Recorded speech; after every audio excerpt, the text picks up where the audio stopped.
So, Nevada Governor Joe Lombardo just broke the veto record by vetoing 87 of the bills that came to his desk. Not only does that break the previous record he set in 2023 when he vetoed 75 bills that came to his desk, but it actually breaks the total veto record for any Nevada governor set over the course of their entire term. That used to belong to Republican Brian Sandoval, who vetoed 97 bills over the 8 years he was in office.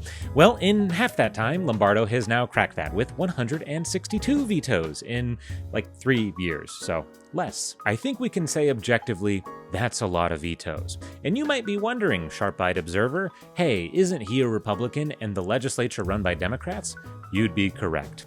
But that's actually like kind of the norm, at least since 2008 in Nevada. So over the 17 years of legislative history since then, there have only been 6 years under which there has been a trifecta. That's when the governor and both houses of the legislature are controlled by the same party. For history buffs, it was 2014 for Republicans and 2018 through 2022 for Democrats. So just for comparison's sake, Brian Sandoval is elected governor of Nevada as a Republican in 2010. He has a Democratic legislature for, get this, 6 of the 8 years he was there. So there is something to be said about the number of vetoes now, specifically, versus historically, because it's a lot. And these vetoes, frankly, run the whole political spectrum. Just as a little sampling, Lombardo vetoed expanding paid family medical leave, banning guns from election sites, creating a right to in vitro fertilization, banning book bans, creating voter ID requirements for some reason, it's actually a long story, we'll get into that later, and overhauling Nevada's summary eviction process, which actually puts the burden on the person being evicted. It's a whole thing. So it was actually gonna be this whole bit where I sped read all 87 vetoes, but it turns out that's actually so many vetoes that I thought I was gonna self-combust. So